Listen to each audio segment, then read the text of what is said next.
우리 송충계 권사님이 또 이렇게 통장을 올렸습니다. 잠시 기도합니다. 사랑하는 우리 하나님 아버지, 감사합니다. 우리가 말라위에서 사역하는 선교사님에게 후원하고자 합니다.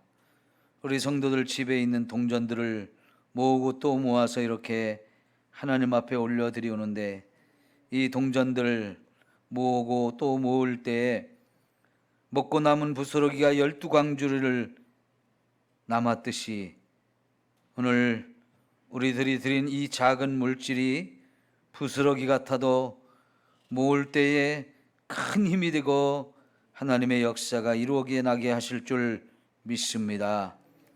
코로나로 인하여 전 세계가 어려움에 처하고 있을 때 하나님, 여기저기서 많은 도움의 손길들이 요청하고 있습니다. 다 그들의 손을 잡아주지 못하는 우리 안타까움이 있지만 손 내밀어 그 손 하나하나를 잡아줄 수 있는 저희들이 되게 하여 주옵소서. 예수님의 이름으로 기도하옵나이다. 아멘.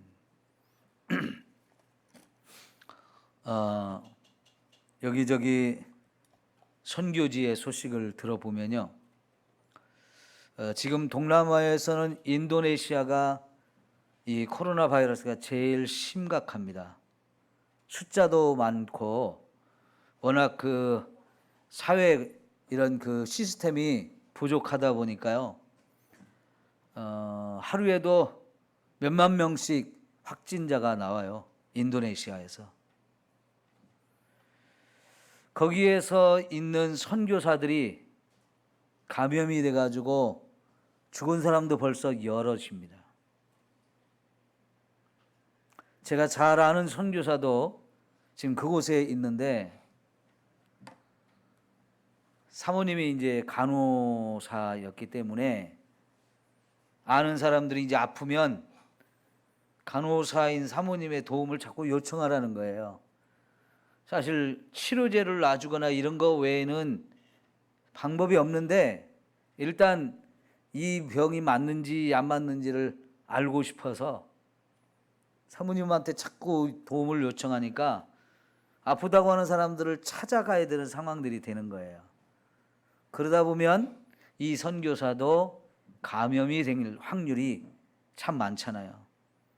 그럼에도 불구하고 어려움 중에 처한 그 성도들의 그리고 이웃들의 아픔을 외면할 수가 없어서, 좀 와달라고 하면 거절할 수가 없어서 가는데, 주변에 보면 아파서 죽은 사람도 많고, 병원에 가고 싶은데 돈이 없어서 못 가는 사람도 많고, 시설이 안 되니까 병원도 감당을 못하고, 그런 상황들이 매일매일 반복되고 있다는 이야기를 듣습니다.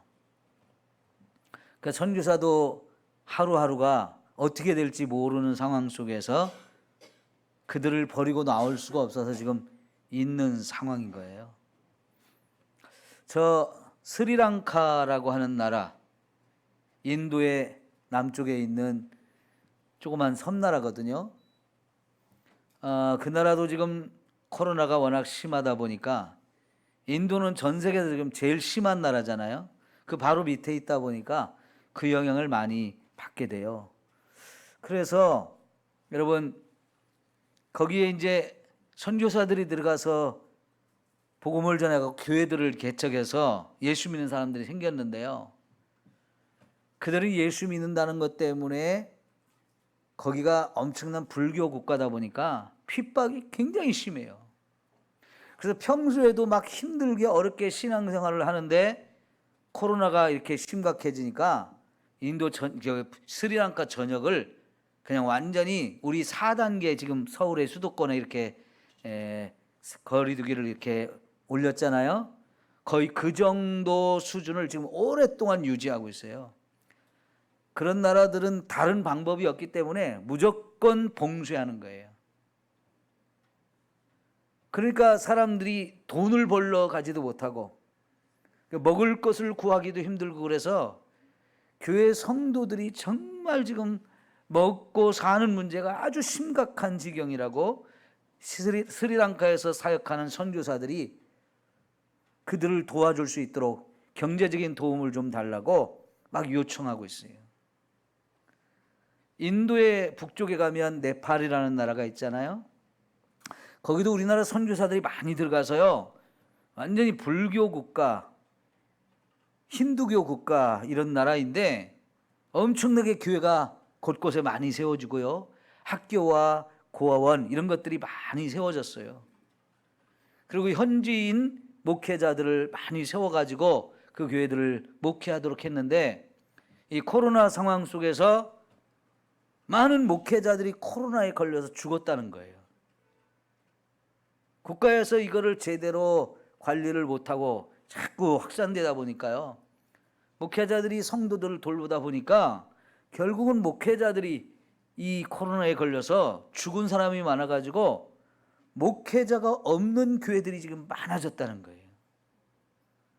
그러니까 교회적으로도 목회자들이 많이 죽으니까 이게 심각한 상황이 되지요. 관리할 사람들이 없고요. 또 목회자도 거기서 그들을 돌보다가 이렇게 같은 병이 들어서 죽다 보니까 교회 다녀도 별거 아니다라고는 이런 생각들을 사람들이 갖게 되니까 전도에도 굉장히 악영향을 미치게 된다는 거죠. 저 아프리카도 지금 이 코로나가 심각한데, 아프리카에도 마다가스카르라는 나라가 있어요. 그 아프리카 대륙의 동쪽에 뚝 떨어져 있는 섬나라거든요.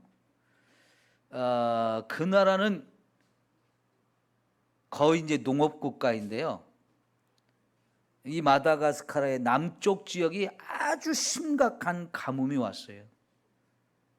완전히 농사가 안 되는, 농사를 지을 수 없는 상황이 돼가지고 그 남부 지역 사람들이 완전히 먹을 것이 없다 보니까요, 굶어 죽은 사람도 많은데 먹을 게 없다 보니까 흙을 파다가 물로 개가지고요, 거기다가 조금 그 먹을 수 있는 비스켓 같은 거, 그걸 물을 갠 반죽에다가 적셔가지고 같이 먹는데요. 흙을 갠 반죽에다가. 먹을 게 없으니까. 그래서 많은 사람들이 고향을 떠나서 북쪽으로 가가지고 일자리를 찾는데 돈 주는 거는 기대도 못하고 그냥 밥만 먹여줘도 가서 일을 하는 상황이라고 그래요. 얼마 전에 우리나라에서도 거기에 20만 불을 지원을 했다 하더라고요.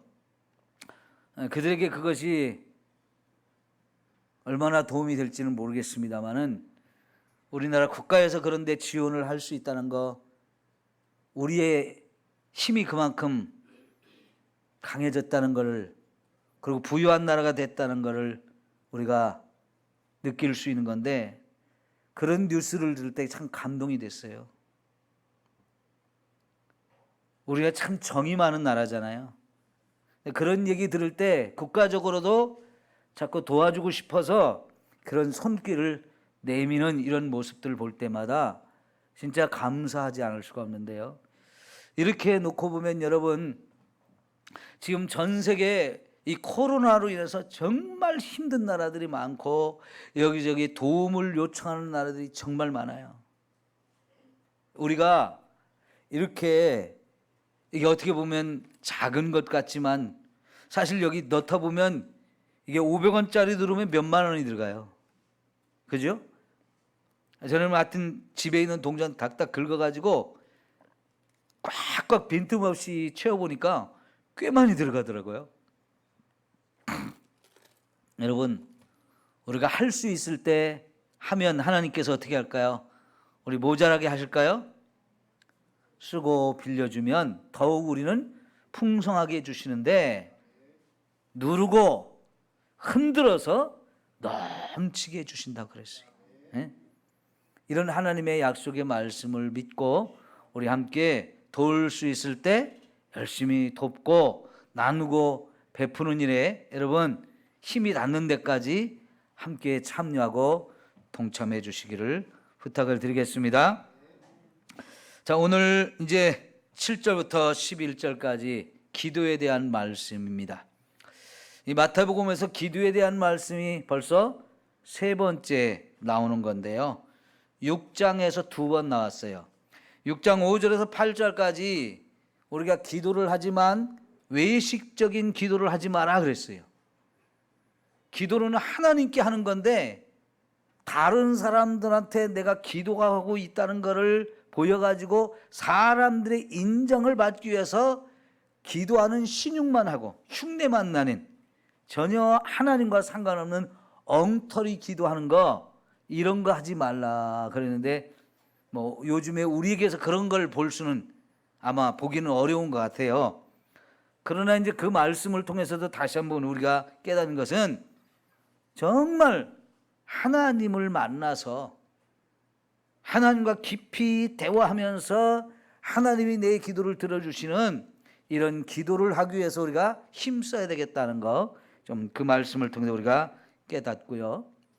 이제 6장 9절에서 15절의 두 번째 기도에 대해서 예수님이 너희는 이렇게 기도하라고 하시면서 모범적인 기도문을 우리에게 소개해 주셨어요. 그걸 우리가 주기도문 이렇게 표현을 하는데요. 그렇습니다, 여러분. 이것은 우리가 기도하는 구체적인 방법을 예수님께서 가르쳐 준 거지요.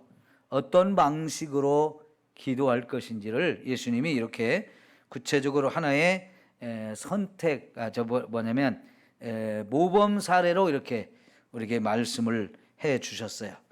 그리고 나서 이제 우리 세 번째 7장에 와서 우리가 기도하면 반드시 응답된다 하는 것을 오늘 말씀하고 계세요. 기도에 대한 많은 가르침이 있으니까 우리가 앞으로 나오는 대로 하나씩 공부하겠습니다만은 오늘 우리가 이제 이 금요일 저녁에 계속해서 우리가 기도를 주제로 해서 말씀을 나누고 있는데, 오늘 기도에 대해서 우리가 기도하면 하나님이 반드시 응답하신다는 말씀을 주셨어요. 이 말씀 우리가 오늘 같이 나누면서 여러분 큰 은혜가 있기를 축원합니다. 여러분, 하나님께서는 저와 여러분에게 자꾸 기도하라고 말씀하셔요. 그러면서 우리가 기도하면 무엇이든지 원하는 대로 구하고 무엇인지 원하는 대로 구한 것은 다 주신다라고 약속을 하고 있는 거거든요. 그렇다면 이것은 하나님을 믿는 저와 여러분에게 주시는 하나님의 특권이에요, 특권. 여러분, 하나님이 주신 이 특권을 사용해야 돼요, 사용하지 말아야 돼요? 네? 자, 여러분에게 재난지원금 신청해서 받았습니까? 받으신 분이 있죠? 그 사용 기간이 있습니까, 없습니까? 있어요. 그럼 사용 기간 안에 써야 돼요, 안 써야 돼요? 안 쓰면 그거 꽝이에요. 지나간 다음에 이거 어디 가서 내밀어 봐야 아무 의미가 없어요. 뭐 10만 원씩 받았습니까? 예? 카드로. 예. 10만 원. 그래도 우리에게는 10만 원이면 큰 돈이죠? 다들 여러분이 받았을 텐데, 받아놓고 아유 좋아라 받아놓고 가만히 있으면 이건 아무 의미가 없어요. 그걸 갖고 있으면 당연히 이제 사용 기한이 있기 때문에 그 전에 반드시 사용을 해야 되지요. 예. 근데 내가 보니까 정부에서 주는 재난지원금은 11조를 안 하나 봐. 하시나요? 좀 수상하다. 반응이 시원찮은 거 보니까. 해요? 예. 네. 자신 있는 분은 지금 이렇게 말씀을 하시는 거고, 뭔가 속에 뜨끔한 사람은 말을 못 할 수도 있어요. 예. 여러분, 작지만 하나님의 것을 우리가 함부로 내 걸로 딱 만들면 안 돼요. 예. 하나님의 것은 하나님께 드릴 수 있는 이 믿음이 저와 여러분이 있어야 되는데, 자, 어쨌든 그거는 우리에게 특권이에요. 재난지원금을 받았으니까 이건 특권을 받은 거예요. 선물을 받은 거고 은혜와 축복을 받은 거예요. 그러면 여러분 요거 좋아 하면서 사용 안 하면 기간이 지나면 이거는 그냥 아무 쓸모없는 것이 돼요. 그러니까는 기한이 되기 전에 꼭 사용해 가지고 여러분이 정말 유익하게 되기를 축원합니다. 네. 기도가 마찬가지예요.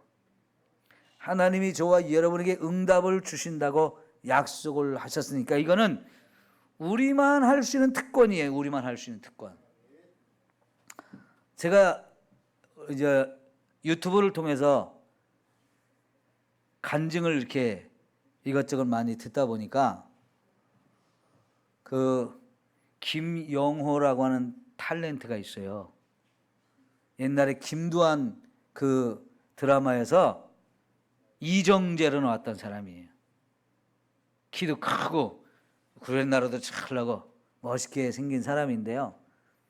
그 사람이 하는 얘기를 이렇게 듣다 보니까요, 이 사람이 불교 집안에서 났더라고요. 어려서부터 불교하고 아주 가깝게 지내고 그러다가 청년 시절에 자기가 인생을 좀 더 진지하게 알고 싶어가지고 머리 깎고 절에 들어가서 몇 년 동안을 중으로 살았더라고요. 그 사람이 또 탤런트가 됐어요. 인기도 끌었어요. 그런데 암이 와가지고 치료받는 과정을 힘들게 거쳤더라고요. 근데 이 사람이 암이 이제 몸에 생겨가지고 병원에 가서 이제 정밀 진단을 하면서 위암인가 하는 거는 확실하게 이제 발견이 됐는데 이게 이제 다른 데 전이가 되졌는지 안 했는지 이거를 검사하기 위해서 여러 검사를 했대요. 그러고 나서 인생이 답답하고 불안하고 염려가 되잖아요. 그러니까 이제 자기가 기도하고 싶은 마음이 생기더래요. 그러면 절에 가서 중으로서 몇 년 살았던 사람이라면 기도를 하면 누구한테 하겠어요? 부처님한테 할 것 같잖아요. 근데 이 사람 말이 사실은 부처님을 믿는 사람들은 부처님한테 기도를 해봐야 소용이 없는 거예요. 안 하는 거예요. 원래는. 근데 그걸 모르는 사람들이 절에 가서도 자꾸 기도를 해요. 여러분 절에 가면 기도를 시키는 게 아니고 뭐 1000배, 3000배 절을 올리라고 하죠. 절. 이게 절하는 게 사실은 그들은 공을 들이는 거예요. 공을. 왜 절을 하느냐? 부처님한테는 기도를 해봐야 그 들어주는 게 아니기 때문에 그런 거예요. 그러니까 진짜 중들은 가서 기도를 안 하는 거지요. 그냥 자기가 참선하거나 아니면 절을 하거나 이런 거 하는 거거든요. 그러니까 이 사람도 그걸 아니까 자기 인생이 너무 답답하고 힘들고 막 괴로우니까 기도하고 싶은 마음이 생기더래요. 그래가지고 부처님한테 기도가 할 수가 없기 때문에 갑자기 기도한다는 게 하나님께 기도하게 되더래요. 여러분 잘 들어보세요. 중으로 살던 사람이에요. 근데 자기 인생이 너무 이렇게 힘들어가지고 뭔가 기도하고 싶은 간절한 마음이 생겨서 기도를 해야 되겠는데 부처님한테는 기도가 할 게 아니니까 막상 기도하고 싶다 그러니까 하나님 소리가 딱 나오더래요. 하나님 나 좀 살려주세요. 그래서 정말 하나님이 계시다면 왜 자꾸 자판기를 두드리죠? 뭐 고장났어요? 말씀에 집중해 주세요. 여러분 하나님이 살아계시면 내 이 병 좀 고쳐주세요. 그럼 나 하나님 잘 믿을게요. 그랬대요. 근데 이제 암이라는 걸 일단은 발견을 했는데 이게 다른데 전이 됐는지 이걸 다 검사해놓고 이제 내일 가서 하나 봐야 되고 그 다음 주에 하나 가서 하나 또 봐야 되고 그 다음 주에 또 봐야 되고 여러 개를 이렇게 봐야 되는데 여러분 그날 기도를 하고 잤는데 진짜 그날 하나님이 찾아오시더래요. 예? 이 사람 기도를 전혀 안 하던 사람인데도 하나님이 살아계시다면 나 좀 만나주세요. 내 병 좀 치료해 주세요. 이렇게 기도했더니 정말 그날 밤에 하나님이 자기를 찾아오셨더래요. 그리고 십자가도 보여주시고. 이 사람이 얼마나 놀랬겠어요. 기분이 좋아가지고요. 그 다음날 이제 병원에 검사 결과를 보러 갔더니 자기 암은 그대로 있더래요. 그래서 조금 실망을 했대. 근데 여전히 이제 다른 암이 전이 됐는지 안 됐는지를 알고 싶어가지고 여전히 이제 답답한 마음으로 있는데 또 기도하고 싶어가지고 그날 또 기도를 했대요. 하나님, 나 좀 살려주세요. 이 전이가 좀 안 되게 했으면 좋겠습니다. 그날 밤 하나님이 또 찾아오셨대. 이틀이나. 그래서 정말 이제는 내가 걱정 안 해도 되겠구나 하고 안심을 하고 그 다음에 병원에 가서 검사 결과를 보니까 다른데 아무데도 전이가 안 됐더래요. 그래서 정말 하나님이 나 살려주시는구나. 그래서 자기가 약속을 했기 때문에 그 다음에 바로 이제 교회를 갔대요. 여러분, 하나님께서 전혀 하나님을 안 믿던 사람, 오히려 우상 숭배를 하던, 그것도 아주 열심히 거기에 심취해서 하던 사람의 기도도 하나님이 이렇게 들으셨어요. 그 얘기를요 방송에서도 공공연하게 했어요. 자기가 절을 떠나서 불교 사람이었는데, 불교인이었는데 이제 교회를 가게 됐다고 방송에서 그 얘기를 하더라고요. 쉬운 얘기 아니죠. 여러분, 기도는 이렇게 놀라운 힘이 있어요. 네? 이 사람이 정말 절박한 마음은 있었겠지만은 하나님에 대해서 아는 게 하나도 없잖아요. 그죠? 만일 하나님이 계시다면 그렇게 전제를 하고 하나님이 계신지 아닌지 계신지는 모르겠고 내 기도를 들으실지 안 들으실지도 모르겠고 그런 가운데서 답답하고 막 어떻게 할 길이 없으니까 그냥 해본 거예요. 그런데 하나님은 그 기도에 놀랍게 응답하셨어요. 하나님 오늘 밤 우리 기도하면 들어주시겠어요? 안 들어주시겠어요? 오늘 말씀에 분명히 말씀합니다. 구하라, 찾으라, 문을 두드리라. 그리하면 뭐라고 그래요? 너희에게 주실 것이요, 찾아낼 것이요, 너희에게 열릴 것이니 그랬어요. 자, 그런데 여기서 먼저 구하라, 찾으라, 문을 두드리라, 이거는 헬라어로 보니까 현재형으로 되어 있어요. 현재형 동사예요. 이 헬라 현재형 동사는 뭐냐면 지금 그 일을 계속 진행하고 있다는 얘기예요. 계속 하라는 얘기예요. 그러니까 지금 여러분 구하라, 찾으라, 문을 두드리라, 이걸 현재형으로 표현하는 것은 한 번 구하고 한 번 찾고 한 번 눈을 두드리는 걸 끝나지 말고 계속해서 구하고 계속해서 찾고 계속해서 문을 두드리라는 얘기예요. 반복해서 간절하게 이것이 응답될 때까지 하라는 거예요. 기도는 그렇게 하는 거죠. 그죠? 우리가 좀 간절한 마음을 가지고 내가 원하는 걸 지금 얻기 위해서, 찾기 위해서 막 구하고 찾고 문을 두드리는데, 처음에 구한다는 말은 마음의 소원이에요. 마음으로 그렇게 생각하고 마음으로 원하는 거예요. 그런데 찾는다는 것은 거기에 이제 행동이 더해져서 실제로 찾아 나서는 거예요.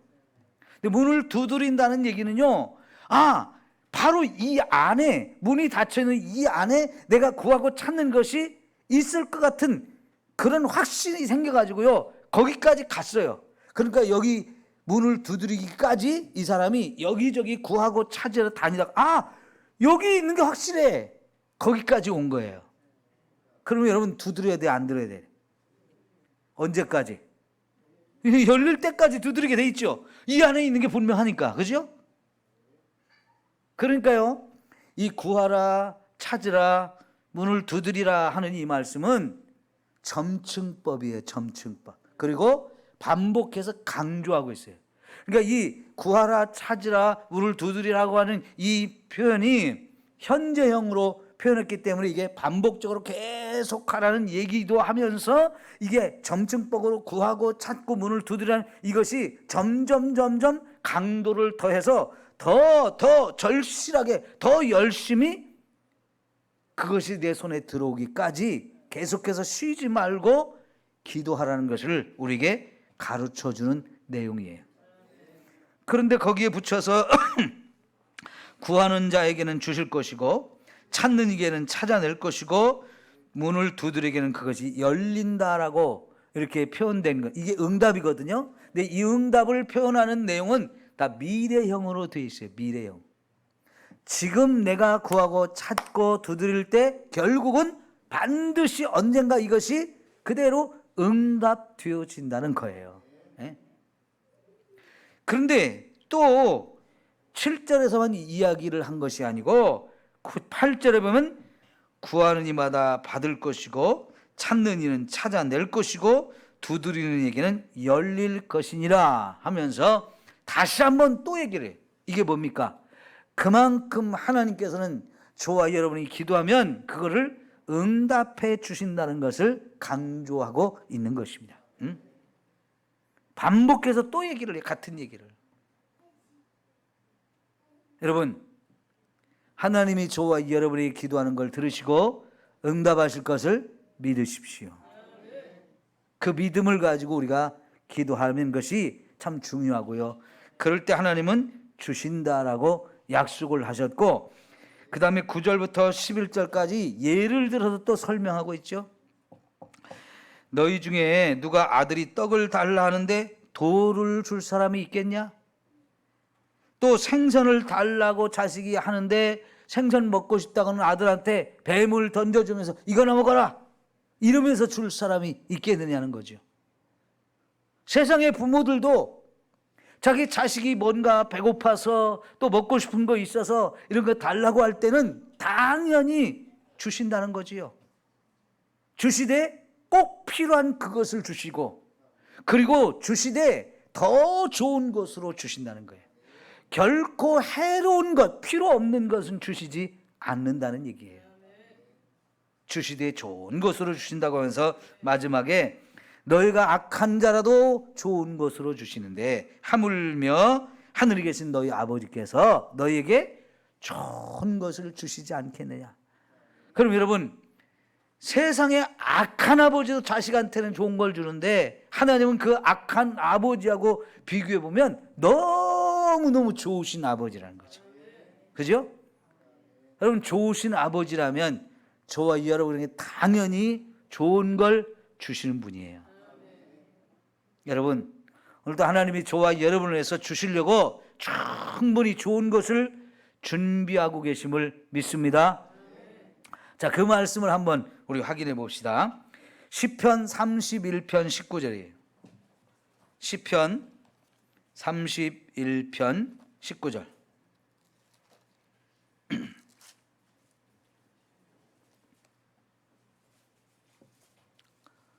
시편 31편 19절. 이런 말씀은요, 여러분이 동그라미를 확 쳐놓고 밑줄도 쫙 꺼가지고 기도할 때마다 하나님 앞에 펼쳐놓고 기도하세요. 자, 같이 봅시다. 시작. 주를 두려워하는 자를 위하여 쌓아두신 은혜, 곧 주께 피하는 자를 위하여 인생 앞에 베푸신 은혜가 어찌 그리 큰지요. 자, 여기 중에서 쌓아두신 은혜, 여기다 동그라미를 한번 탁 쳐놓으세요. 쌓아두신 은혜. 여러분, 저와 여러분에게 하나님이 은혜를 주시려고 하나님이 옆에다가 잔뜩 쌓아놓고 계시대요. 그러다가 우리가 하나님 앞에서 하나님 이것 주세요, 하나님 저것도 필요해요 라고 와서 기도하면 쌓아두신 것을 아낌없이 저와 여러분에게 주신다는 거지요. 그런데 여러분, 이 쌓아둔 걸 조금 쌓아두느냐? 결코 그렇지 않아요. 얼만큼 쌓아뒀다고요? 인생 앞에 베푸신 은혜가 어찌 그리 큰지요 그랬어요. 여러분, 하나님이요 진짜 저와 여러분에게 주실 선물을 잔뜩 쌓아놓고 지금 준비하고 기다리고 계세요. 가서 구하는 자는 이걸 받을 수 있어요.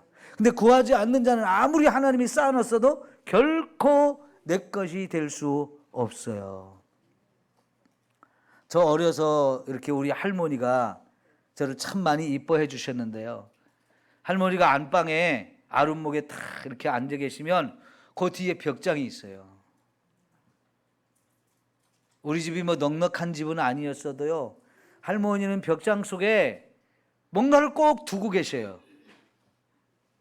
그래가지고 저한테 이렇게 하나씩 꺼내주고, 어떤 때는 사탕을 주고요, 어떤 때는 떡을 주고요, 어떤 때는 과자를 주고요, 또 어떤 때는 꿀을 주고요.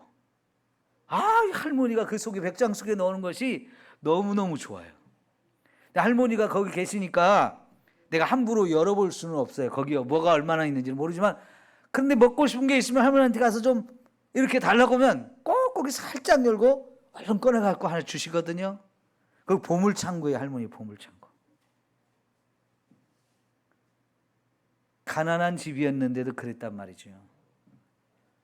자녀들이 귀여우니까, 손자들이 귀여우니까 뭔가 달라고 할 때 주려고 잘 이렇게 그래도 뭔가를 놓아두신 거지요. 여러분, 하나님이 정말 좋으신 분이에요. 우리를 사랑하시고요, 우리에게 정말 주기를 너무너무 기뻐하시는 분이기 때문에 기도해라 그러면 내가 줄게, 이런 이야기들을 너무나 많이 하고 계세요. 자, 이 이야기를 신약 성경에서 우리가 한번 찾아보겠는데요. 신약 성경 요한복음 14장입니다. 요한복음 14장 13절 14절.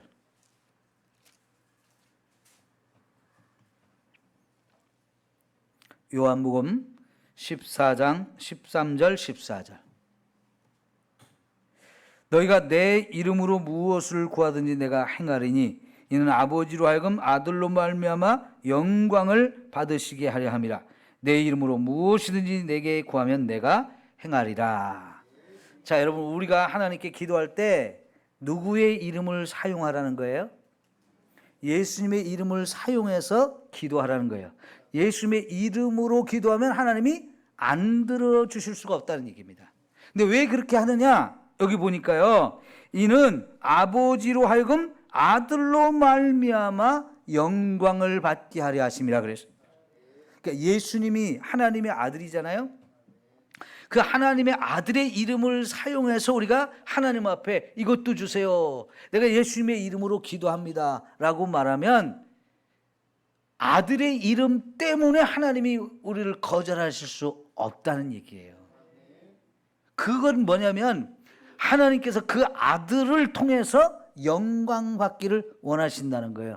다시 말하면 저와 여러분이 아들의 이름으로 기도하면 하나님께서 자기 아들의 이름을 사용하는 저와 여러분을 보시면서, 야, 아무개가 지금 내 아들의 이름을 이렇게 멋진 데 사용하는구나 하면서요, 그 아들의 이름으로 우리에게 응답하신다는 거예요. 이거는 하나님이 그 아들을 통해서 영광을 받으시는 행위이기 때문에 하나님 그걸 너무너무 좋아하신다는 거예요.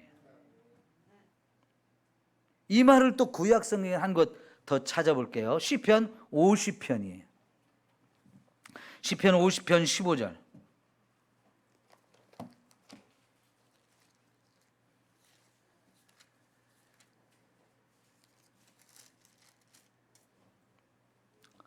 우리 다 같이 한번 봐요. 시작. 환난 날에 나를 부르라. 내가 너를 건지리니 내가 나를 영화롭게 하리로다. 자, 이 땅에서 환난을 당한 사람들은 나를 부르라 그래요.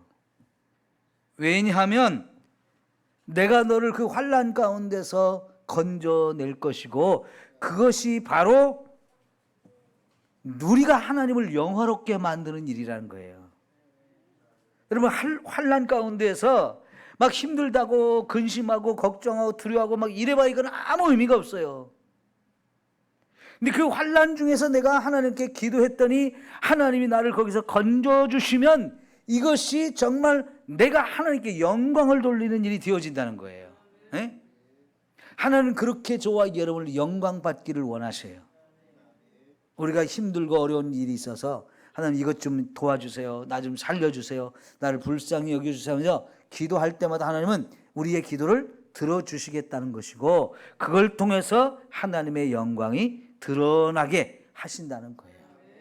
그러니까 하나님은요 정말 저와 여러분이 기도하는 걸 좋아하시고 그때마다 응답하시기를 원하셔요. 그러니까 우리가 하나님이 원하시는 거기에 뜻에 합당하게 기도하면 그건 100% 응답이 되어집니다. 우리는 그걸 믿으면서요 하나님 앞에 우리가 믿음으로 함께 기도할 때 하나님이 정말 좋은 것으로 아낌없이 저와 여러분에게 주실 줄 믿습니다. 지난주에 참 저는 기분이 너무 좋았어요. 우리 사실 여러분들이 자녀들이 나이를 먹었는데 결혼을 못하거나 안 하면 참 걱정 많이 하죠. 자녀들이 빨리 결혼하기를 다들 소원하죠. 저도 이제 여러분 자녀들이 다 빨리 결혼할 마음이 생겨가지고 결혼하기를 정말 기도를 하고 있어요. 그 중에 사실 제가 이제 우리 김신미 집사님을 위해서 기도할 때 한번 행복하게 좀 살게 해주세요. 제가 그런 기도를 했어요. 우리 심경숙 권사님 남편 얘기를 이렇게 들어보면 참 힘들고 어렵게 사셨고, 특히 또 자녀들까지 그 아버지로 인해서 상처와 아픔이 참 많은데, 거기다가 뭐 가진 돈 없고 하니까 하루하루 먹고 사는 게 힘들잖아요. 그러니 뭐 세상 살면서 재밌게 신나게 행복을 누리면서 산 것이 별로 없는 것 같아가지고 내가 우리 신미 집사님, 윤미 선생님 이렇게 기도할 때마다 하나님 꼭 행복한 인생이 되게 해주세요. 살면서 너무너무 행복하다고 그걸 고백할 수 있는 이런 삶을 좀 살게 해주십시오 라고 진심으로 기도를 했어요. 그런데 기도는 진실로 했는데 이게 될까 하는 믿음은 사실은 없었던 것 같아요. 제가 기도는 했는데요, 그 기도를 했는데 기도를 하면서도 나도 모르게 이게 될 것이다 라고는 믿음이 사실은 별로 없었던 거예요. 근데 지난번에 딱 와가지고 선을 받습니다, 또 결혼하게 됐습니다, 이 말을 딱 듣는데 내가 결혼한 것처럼 기쁘더라고요. 실제 이제 그 신랑감을 만나봤더니요 진짜 사람이 좋아요. 지난주에 와서 같이 예배 드렸죠. 여러분 보신 대로 진짜 사람이 괜찮아요. 물론 앞으로 더 살아보면 봐야 알겠지만은 지금까지 본 거로는 진짜 괜찮은 사람이에요. 저는요 결혼을 앞둔 사람들한테 꼭 하는 얘기가, 결혼 대상자에게 첫 번째 조건이 믿음이 아니라고 얘기해요. 안타깝게도 예수 믿는 사람들이 자기의 배우자를 구하면서 결혼의 첫 번째 조건을 믿음이라고 생각하는 경우가 많은데요, 제가 봤을 때는 그게 아니고 인격이 첫 번째 조건이에요. 여러분 우리 솔직히 인정하지만 예수 믿는 사람들 중에도 인격이 안 갖춰진 사람 사실 많거든요. 저 예수 믿는 사람은 왜 저래? 세상에 손가락질하는 사람이 좀 많아요. 우리가 봐도 그건 아닌 사람들이 꽤 있어요, 우리 안에도. 그러니까 여러분 특히나 한평생을 내 인생을 걸고 맡기고 함께 살아야 할 대상자를 찾을 때 우리가 신앙을 첫 번째 조건으로 삼으면 문제가 있어요. 인격이 안 갖춰진 사람 신앙생활한다고 해서 쉽게 변하지 않아요. 그런데 인격이 잘 갖춰진 사람은 신앙생활할 가능성이 아주 높아져요. 저는 그래서 목사지만요, 성도들에게 결혼 대상자의 첫 번째 조건을 신앙이 아니고 인격이라고 얘기합니다. 그래서 신미 집사님한테도 그 얘기를 했어요. 사람을 만나고 있는데 그 얘기 들으면서 인격을 제일 먼저 봐야 된다고. 인격을. 근데 만나보니까요, 진짜 인격이 괜찮아 보여요. 그리고 서로의 이 상황들을 너무나 잘 이해하면서 이 정도면 충분합니다 하고 서로 감사하고 서로 과분하게 생각하는 이 상황들이 되어지니까요. 그죠? 이거는 뭐 더없이 좋은 조건이고 더없이 좋은 상대를 만난 거 아니? 세상에 그런 사람 찾을 수가 없을 만큼 너무나 좋은 조건으로 서로 만날 수 있게 되어서 이 정도면 충분합니다. 이 정도면 감사하고 과분합니다. 그런 마음으로 서로 만나게 하고 양쪽 부모님들도 가족들도 다 그런 마음을 갖게 하시니까 이게 얼마나 좋은 거예요. 여러분, 저는 하나님이 내 기도를 들어주셨다라고 믿습니다. 네? 하나님 내 기도를 들어주셨다 믿어요. 하여간 저를 자꾸 와서 괴롭히신 집사님이 한 분 계신데 정정혜 집사님이에요. 기도거리를 자꾸 얘기하셔요. 자꾸 염려하는 걸 얘기해요. 사실 그 집사님은 기도는 하면서도 염려가 좀 많으신 분이거든요. 그 염려가 좀 기도로 싹 바뀌어가지고 염려하지 말고 기도만 하는 게 다 바뀌었으면 좋겠는데 아직도 염려가 좀 남아 계신 분이에요. 그러니까는 자기가 마음속으로 이제 원하는 거, 염려되는 거 있으면 저한테 와서 자꾸 얘기해요. 아까 제가 괴롭힌다라고 말씀을 표현했지만 이거는 괴롭히는 게 아니고 잘하는 거예요. 그 집사님 딸이 40이 넘었거든요. 여러분 몇 번 봤죠? 전에 우리 교회 왔었으니까. 그런데요, 이 딸의 믿음이 좋아가지고 자꾸 따져요. 결혼은 남편감을 자꾸 따져요. 이런저런 조건을. 자기가 비전이 있어가지고 그 비전을 같이 이룰 수 있는 사람을 찾으려고 하니까 이런 사람 쉽게 안 찾아지는 거예요. 근데 지난주 딱 오셔가지고 이제 10월 첫 주에 결혼하기로 날짜를 잡았습니다까지 말씀을 하시더라고요. 그날 한날 그런 얘기를 같이 했어요. 너무너무 제가 기분이 좋았어요. 그날은. 너무너무 듣는 그 얘기를 들을 때마다 기분이 너무 좋더라고. 우리 아들, 딸이 아직은 결혼할 대상자도 없지만 마치 우리 아들, 딸이 결혼한 것보다 더 좋아. 예? 여러분, 여러분의 자녀들을 위해서 기도하는 거 멈추지 마십시오. 예? 멈추면 손해야. 하나님은 잔뜩 준비해 놓으시고 쌓아놓고 우리에게 줄 것을 쌓아놓고 이렇게 기다리고 계시는데 한두 번 기도하다가 멈췄다? 그럼 받을 생각을 말아야 돼요. 아까 김영호라는 사람은요, 하나님을 안 믿는 사람이기 때문에 믿음도 제대로 없는 상태에서 그냥 혼자 핫소리처럼 이렇게 하나님께 기도를 했어도 그날 밤에 바로 찾아오시는 이 놀라운 역사가 있긴 했지만 우리는 응답될 때까지 해야 돼요. 그러면서 적극적으로 뭔가 행동으로 취하고 이것이 여기 있구나 하고 거기까지 가야 돼요. 그리고 가서 거기서 마지막 문을 두드려 가지고 그것이 열려서 진짜 내 손에 잡아지는 거기까지 가야 되거든요. 그러니까 아까 말씀드린 대로 구하라, 찾으라, 두드리라 이거요. 여러분 현재형으로 표현했다고 그랬잖아요. 계속해서 반복해서 하라는 거예요. 그러니까 우리가 데살로니가서 5장 16, 17절에서 뭐라고 했어요? 쉬지 말고 기도하라. 네, 한번 기도하면 그거 끝까지 기도하라. 그런 의미가 그 속에 있어요. 네? 한번 했다고 이제 됐어. 하나님께 기도했으니까 끝. 알아서 해주시겠지. 이게 아니고요. 자꾸 졸라야 된다고 그러잖아요. 그죠? 하나님은 해주실 때까지 자꾸 우리가 기도하기를 원하셔요.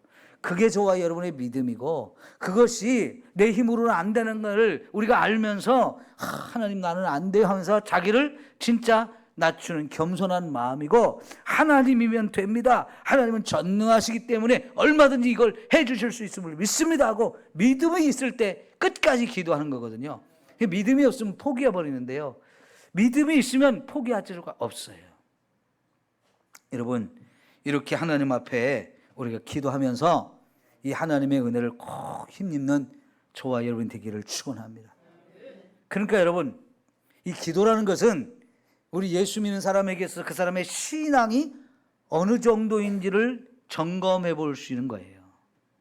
자, 우리가 이제 기도를, 그 사람이 신앙생활을 하는데 기도를 하느냐 안 하느냐, 이거에 따라서 벌써 그 사람 신앙의 정도를 우리가 가늠해 볼 수 있죠.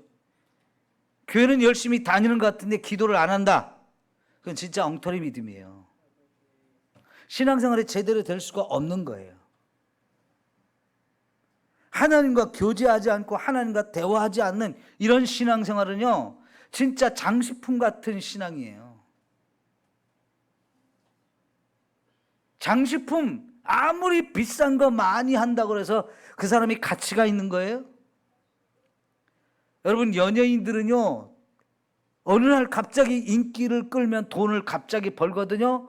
그럼 그 사람들이 뭐 차를, 비싼 외제차를 산다, 아니면 시계를 하고 비싼 것을 산다, 목걸이, 귀걸이를 막 다이아몬드 이런 걸로 해서 막 어마어마하게 비싼 것들을 사다가 걸고 다니거든요. 그럼 그 사람이 가치 있는 사람인가요? 몇 억짜리 다이아몬드 목걸이를 했어도 그건 다이아몬드 목걸이가 비싼 거지 그 사람이 비싼 건 아니에요. 그 사람이 그걸 살 수 있는 돈은 있어도 그 사람 인격과 그 사람 존재 자체가 그렇게 귀한 것은 아니에요. 윤여정 씨가요, 아카데미 상을 받으러 갈 때 입은 옷이 몇 억짜리래요. 누군가 그렇게 뒤에서 스폰서를 해준 것 같아요. 자랑하고 그 브랜드를 광고하고 싶어가지고. 옷이 비싸서 그 사람이 상을 받은 겁니까? 비싼 옷을 입었다고 상 받을 것 같으면 그보다 더 비싼 옷은 더 많은데 뭐. 그게 아니죠? 여러분, 우리가요, 하나님 앞에 기도를 하느냐 안 하느냐, 그 사람이 신앙생활 하는데 신앙생활 하면서도 기도를 안 하는 사람이 얼마나 많아요. 그건 다 엉터리로 가는 거예요. 잘못 가는 거예요.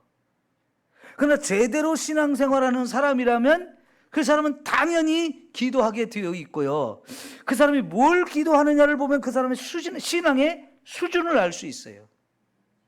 그런데 여러분, 기도할 때 우리가 고상할 적 하나도 없어요.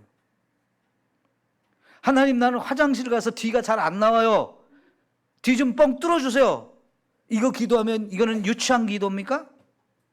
여러분, 사람이 먹고 배설이 안 되면 이거보다 환장하는 일이 어디 있어요? 변비 걸린 사람은 얼마나 힘들어요, 그죠? 근데 변비 걸린 사람도 하나님 앞에 기도하면 뻥 뚫어주실 수 있어요. 옛날에 이런 표현이 있죠.